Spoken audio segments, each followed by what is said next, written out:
रात्री 12 वाजता शिवजयंतीचा कार्यक्रम आपल्या माध्यमातून आपण दाखवला सुद्धा आणि तोच उत्साह काल रात्री 12 वाजल्यापासून आज संबंध दिवस आज रात्र होत आली तोच जल्लोष तोच उत्साह तोच आनंद लोकांच्या नेतृत्वात दिसतो. शिवसैनिक शिवसेनेचे पदाधिकारी म्हणून आम्ही शिवजयंती उत्सव जोरात साजरा करतो, परंतु सर्वसामान्य नागरिकही त्यामध्ये आपल्या दैवताला नतमस्तक होण्यासाठी प्रत्येक ठिकाणी येत असतो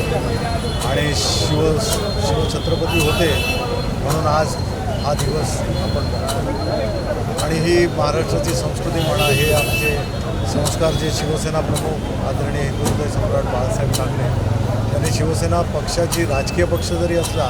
तरी या पक्षाची जी निर्मिती केली तेच एक मुळात शिवछत्रपतींकडूनच प्रेरणा घेऊन आणि तेच आपलं आराध्य दैवत आहे. त्यामुळे त्यांनी जे शौर्य जे पराक्रम जे एक जिगर जे त्यावेळेस आपण त्यातून त्यांच्या संपूर्ण या चरित्रातून संपूर्ण त्यांच्या जीवनातून काही भाग काही अंश आपण आपल्या जीवनामध्ये आचरण करण्यात आलो तरी खूपसं या जीवनाचं साधन झालं असं शिवसेना पक्षानं शिवसेना प्रमुख आदरणीय हिंदुहृदय सम्राट बाळासाहेबांनी शिवसेना या राजकीय पक्षाची निर्मिती केली, परंतु कधी जातपात धर्म याच्या पलीकडे नेहमी ठेवलं. शिवसेना प्रमुख नेहमी म्हणायचे, बाकी आता म्हणत असते, पण हिंदुत्व हेच राष्ट्रीयत्व हे शिवसेना प्रमुख प्रथमच पहिल्यापासूनच त्यांनी या गोष्टीची एक अशी व्याख्या केली आणि मग त्यांच्यावर असंख्य तुम्ही पाहिलं त्यांना असंख्य टीका त्यांना सहन करायला लागली. लोक वेगवेगळ्या पद्धतीनं बोलत होते, परंतु आज त्यांचे प्रत्येक शब्द खरं ठरतं. हेच त्यांचं महात्म्य, हेच त्यांचं म्हणतात ना की फोरसाईट असते एका लिडरला, की फोरसाईट शिवसेना प्रमुखांजवळ होती, दूरदृष्टी होती,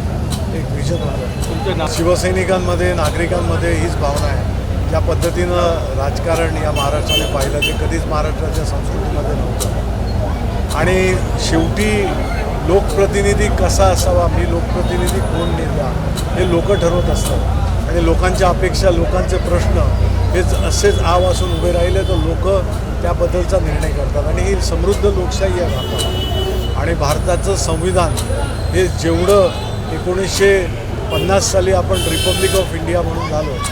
त्यावेळेपासून ते आजपर्यंत एक मजबूत लोकशाहीचं जर तुम्हाला कुठे एक हे बघायचं असेल तर जग भारताकडे बघतं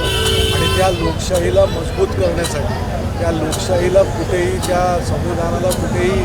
धक्का लागू नये यासाठी प्रत्येकजण जागरूक आहे आणि येणाऱ्या सर्वांचीच मागणी होती सुरुवातीपासून शिवसैनिकांची आणि आम्ही उद्धव साहेबांकडे मागणी केली होती की आदरणीय आणि देसाई साहेबांना या ठिकाणी दक्षिण मध्य लोकसभेसाठी उमेदवारी द्यावी आणि आमची मागणी पूर्ण झालेली आहे. शिवसैनिकांमध्ये सुरुवातीपासून उत्साह आहे, चैतन्य आहे, गद्दारांना गाडण्यासाठी ते उत्सुक आहेत आणि मला वाटतं अनिल देसाई साहेबांच्या माध्यमातून आम्ही त्या गद्दारांना गाडू आणि निश्चितपणे आम्ही विजय मिळवू. त्या दृष्टिकोनातून एक चारित्र्यवान, एक सुशिक्षित, सुसंस्कृत, उच्च विद्या म्हणजे कामाने म्हणजे सर्वच दृष्टीने आता मूल्यमापन लोक करतील आणि मला खात्री आहे की लोक म्हणजे एक व्यक्ती म्हणून तर देसाई साहेबांना निवडून देतीलच, परंतु महाराष्ट्राच्या राजकारणामध्ये ज्या काही घडामोडी घडल्या आहेत त्या लोकांना आवडलेल्या नाही आहेत, त्याचा पण बदला लोक घेणार आहेत. महाराष्ट्राचे आराध्य दैवत छत्रपती शिवाजी महाराज वंदन करून आज जन्मदिवस आहे आणि सर्वत्र आज मोठ्या प्रमाणात म्हणजे दरवर्षी ह्या शाखेमध्ये सर्वच शाखेत करतात, परंतु या आमच्या शाखेत चेंबूर सुभाषनगर शाखेमध्ये बऱ्याच वर्षापासून ही शिवजयंती आपण साजरी करतो आणि आज देखील त्याचप्रमाणे मोठ्या उत्साहाने शिवजयंती आम्ही साजरी करून त्याच्या सर्व शिवभक्त आणि शिवप्रेमी येऊन आशीर्वाद घेऊन जात आहेत आणि आम्हा सर्वांना देखील शिवरायांचे आशीर्वाद आहेत. देसाई साहेब आमचे नेते आहेत, या विभागाचे नेतृत्व करणार आहेत आणि करतायत, उमेदवार आहेत. पण हा शिवजयंतीचा कार्यक्रम असल्यामुळे त्यांना आम्ही आमंत्रित केलं आमच्या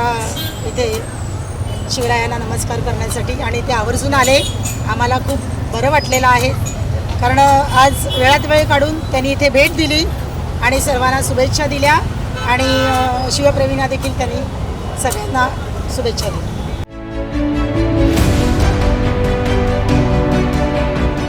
CEN न्यूज देश प्रदेश की ताजा तरीन खबरों के लिए CEN न्यूज को सब्सक्राइब करें और रहें पल पल की खबर से हर पल बाखबर.